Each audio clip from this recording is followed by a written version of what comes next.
I think that, and I've been trained to know that we are all creative, resourceful, and whole people. So that phrase might sound very familiar to some of the coaches listening, but I intrinsically think that we all have value in that not only do we all have something to offer, but we all have opportunities to make an impact.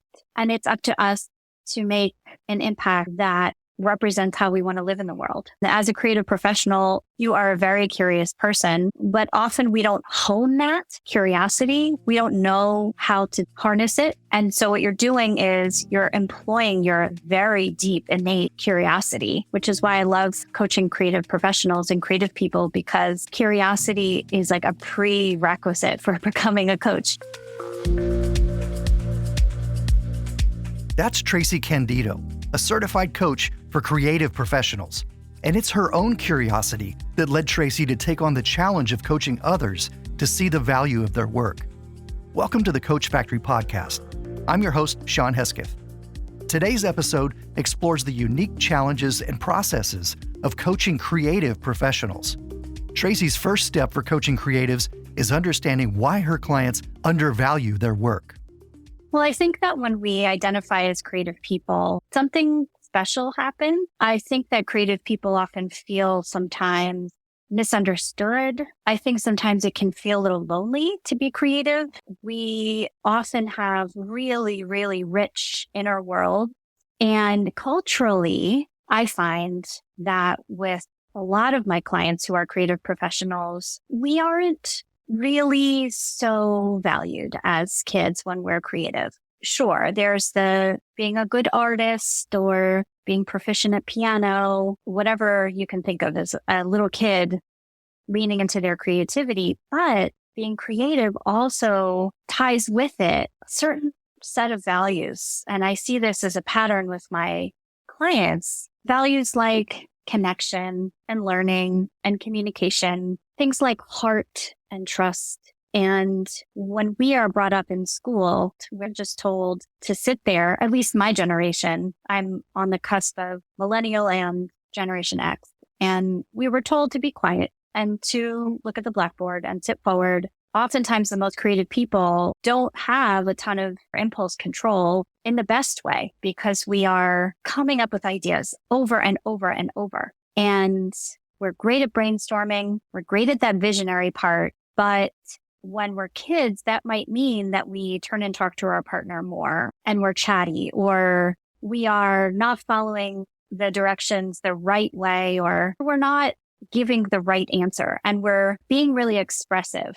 And in my generation, at least, it wasn't always so easy to fit in that way. And sure, we all find our people and hopefully we're embraced and accepted. But a lot of times having a rich inner world and being emotional and sensitive in this way that I think comes along with being a creative person, we can carry with us some of those critical things that we were told as kids. And this is sometimes where I feel like that feeling of being misunderstood comes in. That sense of being misunderstood and the struggle to fit in are experiences that most creative people can relate to. And often that leads to a certain amount of insecurity or imposter syndrome. Even for artists like Joel Weldon, a professional voice actor and coach whose voice you may have heard. Joel shares how, even with his years of experience, the very act of creating or performing is inherently vulnerable. I started out as a musician many, many years ago. And I was touring the United States with a couple different acts. We actually did some overseas stuff, concerts, and I love music. I love the power of music. I love what music does to us, right? It's like from the time I'm a little kid, I'm going, ooh, I get chills with certain soundtracks or certain songs that just make me feel, right? Well, as I'm getting older and I'm in my 20s and 30s, now become a songwriter. One thing leads to another, and pretty soon I'm speaking into a microphone and I'm selling Toyota cars in the Northwest. So I'm the guy on the ads for Toyotas for like Eastern Washington, Idaho, and then it starts to grow. Pretty soon I'm doing 2 or 3 states of Toyota. Then I pick up an account called Rosetta Stone. Life began to kind of change a bit. No longer was it music. Now it was more speaking. So I was doing that for a long time. The reason people use my voice, and I've discovered this through a whole bunch of training is that when people hear my voice, certain things happen. They don't consciously think about my voice. It just happens. My voice is able to wrap certain messages with a certain emotion that people connect with. Now, it hasn't always been that way. So I had to learn how to do this stuff. And coming from a northern Minnesota background, I was from a Swedish family that was just pretty straight ahead. We're not too emotional. And then moving to Southern California, and now I'm touring with this Armenian guitar player. And his family is the exact opposite of my family. They're like, oh my gosh, everything's just over the top all the time. And I would think if I was immersed in that situation as a kid, because I wasn't used to it, my whole life would have fallen apart. But then pretty soon, I'm realizing that the power of emotion has a huge bearing on how people hear your message, how they hear your instruction. Now, if you're a coach for creatives, this is right down your alley. And you know as well as I do that as artists, we tend to be somewhat insecure. Because as an artist, I'm expressing these deep parts of myself, whether it's art or music or an advertising campaign, whatever it is you're trying to connect with people, you're presenting these deep parts of yourself and you're vulnerable. We all start there. So we all get this sense that I really want people to like what I create. I want them to like it. And sometimes you want them to like it so bad that you let imposter syndrome take over. Everyone wants to feel included and appreciated for what we do. So it can be hard to articulate your value as a creative while also dealing with those critical voices, especially the ones in our own head. That's where coaching comes in, as Tracy explains. I think that we don't always realize that we have value because of these critical voices that we may experience as we go about our everyday lives, and especially at work. We also might feel like we don't have value because there are people around us in our working world that might trigger us in certain ways that might make us feel less than. Sometimes that's overt. And sometimes it's because of certain values that we have that aren't honored by other people. And we end up feeling unfulfilled or unsatisfied, and therefore like we don't have value to offer or like an impact to make because we haven't found a place that is supportive or people that are supportive or connect with the values that we have within us. And I realize that I'm talking about values in two different ways here. The value that we bring and the impact that we want to make, and the values that we hold. Values meaning the aspects of ourselves that are non-negotiable and the ways that we need to live our lives. And so if I'm not able to lean into this value of connection, I might feel like there's not an opportunity for me to bring value here. Sometimes if that happens long enough or enough times, I might start to feel like I'm not valuable because I'm in an environment where I'm not leaning into my desire for connection. Another reason why we might not feel valued or like we understand how to be valuable or that we do have value is because of what I was talking about with being a creative kid, having that creative spirit, having a potential sensitivity or an expressiveness that we may have heard critical things about. And so many of my clients who are desperately creative start seeing this binary of black and white opportunity to bring value. Well, if the way I am supposed to bring value is by doing work that is not very creative, but will earn me all of these external incentives, or I can quote like throw that all away and lean into my creativity and eat peanut butter and jelly sandwiches every night because I will never make anything of myself. And true, our culture says that creativity is important, yet we don't reward creative professionals enough. I am a firm believer in that. But also, these creative professionals are living in this black and white world because that's how they have been told that they can bring value or not. And so they just believe that their whole lives. That kind of black and white thinking is something both your clients and you as a coach will face. And it's become an important topic in the field for Tracy and many others. Imposter syndrome is tricky because it's become, I think, a buzzword that many of us use to mean I don't think that I am enough or deserving to ask for what I want, let alone get what I want. And so many of us that are part of marginalized communities or have marginalized identities are the ones that are coming forward and saying that they feel like they have imposter syndrome. And really, there are gatekeepers to our culture that allow us to believe this. So I think that imposter syndrome is cultural. And then also I think is the buzzword for that fear and doubt that we experience as part of that critical narrative that we have about ourselves.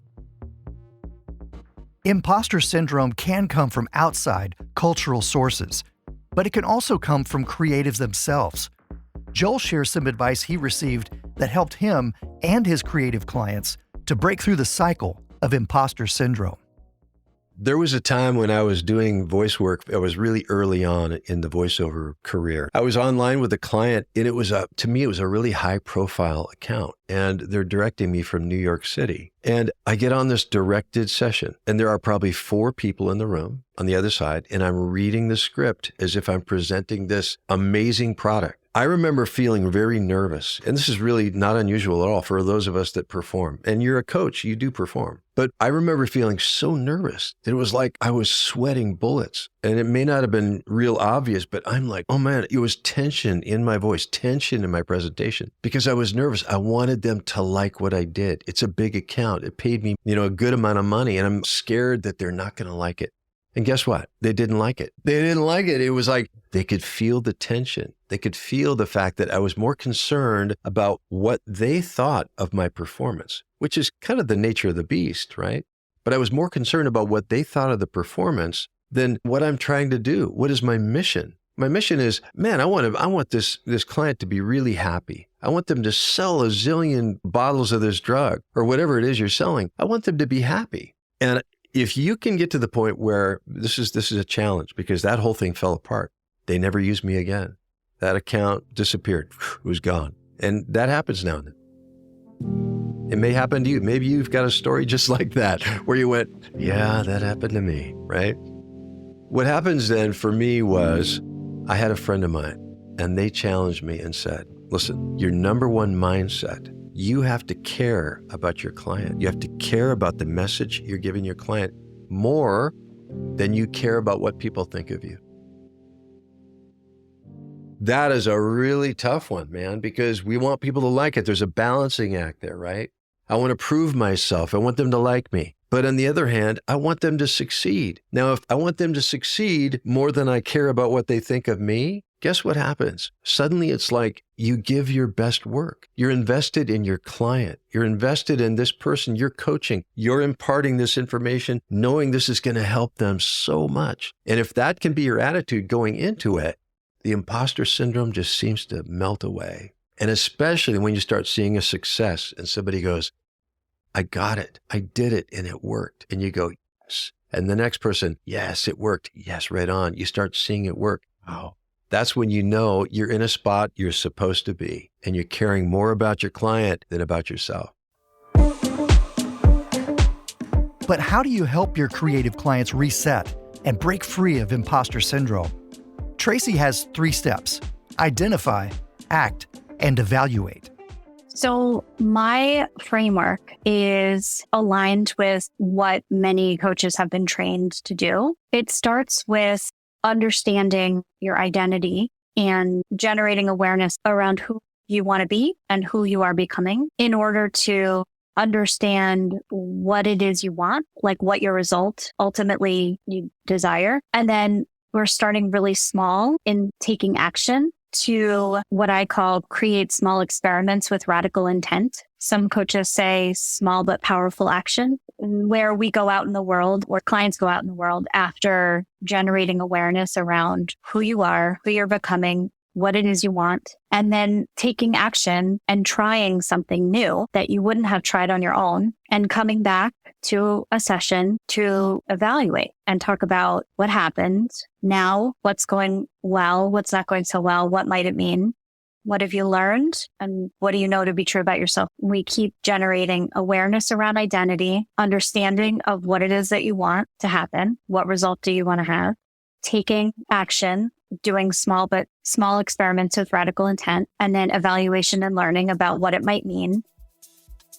So as we do this process over time, what happens is you build trust with yourself. You gain confidence over time. So I heard somewhere that confidence is not a result. Confidence is not the destination. Confidence is the embodied knowledge that as you continue to make an effort to do something that you find is difficult, that you can create the things that you want to create. As a coach, you often focus on building up your clients' strengths. And yet, it's in the struggles that you often create the most growth together. Joel shares how he leans into his clients' strengths and weaknesses, and he highlights the importance of getting to a couple of wins early. When you're coaching individuals, especially with a new client, they want the magic bullet. They're paying you money. They want that magic bullet, right? So your responsibility, especially when it comes to one-on-one coaching, if you're doing one-on-one coaching, it's really, really important that you do an evaluation of who they are and what they're capable of. For me personally, if I'm coaching them on voice technique, I want to hear any recordings, any podcasts, any YouTube, anything they've done, whether it's on camera, whether it's in a live situation. I want to eat that up. I want to analyze where they're at. That's going to give me a really good indicator of their strengths, what they're really good at, and also their weaknesses. So you've got two different sides. And obviously the strengths, I want to encourage, I want to build them even stronger. But the weaknesses, those are the problem areas. And when you're coaching a client, right, I always tell them, encourage first. Don't land on the negatives first. Always tell them ahead of time, wow, you're really good at this. This part is really excellent.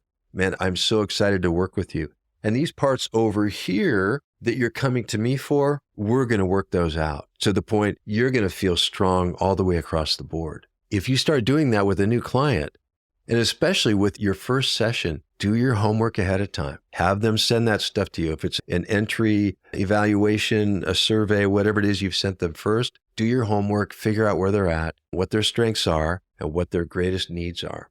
And I would also encourage you, aim for a couple quick victories. Right. So you're going to have the people that they're strong in certain areas and they're really bad in a couple areas over here. And then they're somewhat bad in these areas. Go for a couple wins early because it really helps, especially you that are creative, right? If you go for a couple wins and you're able to accomplish that with your client, they're going to be ecstatic. I had a client that just came to me shortly. They're politicians and they came to me for some advice on doing interviews and on camera. And I could see really clearly that they needed a lot of help, right?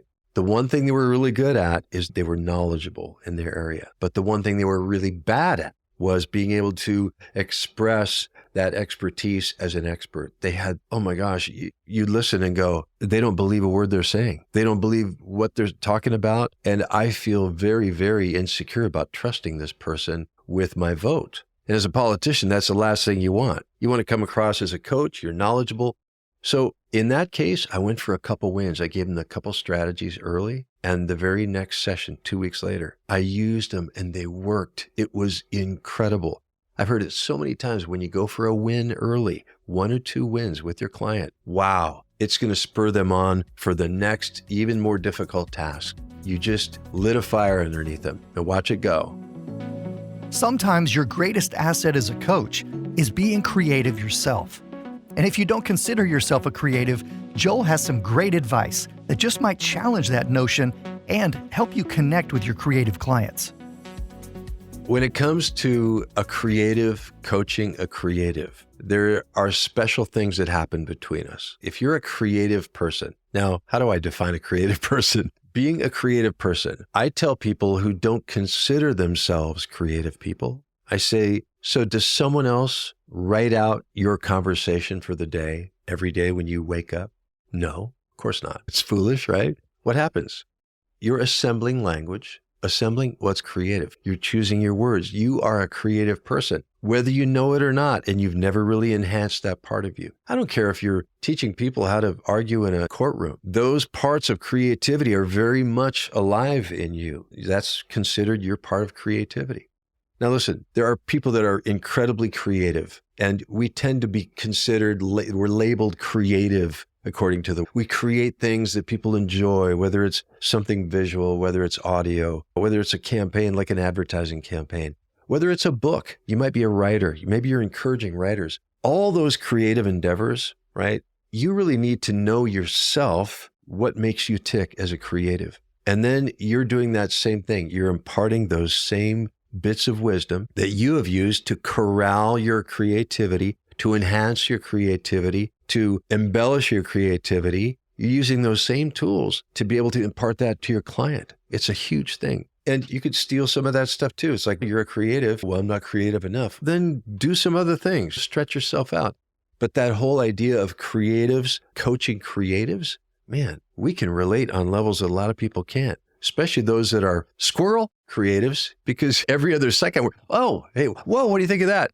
Then it's a matter of, how did we get to the point where we could actually corral these ideas floating out here and bring them to a point of being productive? That's our big challenge, right? So share how that happened with you. How did you corral your creativity and make it productive and make it work for you? Because that's what's going to happen with your client. As a creative and a coach, you may have your own feelings of imposter syndrome, and that's okay. We've all been there. Tracy has a tip: find your community and grow. I think one thing I would say to coaches who are feeling really doubtful and fearful, to know that you are not alone. I think that this industry is very confusing. And when you are designing your specialty, if that's what you want to do, choose something that you love and that you are on a mission to support and that you would do every single day forever, because that intrinsic motivation to keep going will always be there, and you will always want to get better because you care so much about the community that you're supporting. Finding your goals and your client's goals is no small feat, but it makes all the difference when it comes to moving forward and pushing past the black and white. So the imposter syndrome monster is going to stick around. And the reason you have to be aware of him, right? You have to be aware of the monster and say, all right, I'm not going to let this monster take over for me. You go back to what is really important to you, and that is concentrating on your goal. What is your goal? Your goal is to watch your client grow, watch your client grab a concept and run with it. You're concentrating on that. That immediately puts the monster, the imposter syndrome monster, behind you. You have no power in this situation. If you let the monster come, oh my gosh, I'm getting short of breath. I'm really nervous. How am I going to deal with this client? And they're going to know that I'm really nervous. When you're starting out, you basically just do the best you can with a mindset that says, I care about you as a client, and go, I'm a little nervous because some of this stuff is new to me. I don't want to confess that too much, but the stuff that I want to teach you is stuff that it's dear to me, and I've known it for a long time. So you can even sometimes just carefully admit, you know what? This is a stretch for me too. And it's okay to be a little vulnerable. But again, you're still the expert. So don't lose the reins. Don't lose the baton. You're not handing the baton over and saying, well, I'm nervous. Here it is. No, you're saying, I want you to win this. I want you to get what I've got. And we're going to get this through together. And sometimes I might sound a little shaky or nervous, but we're going to get through that together, including me. I'm still growing.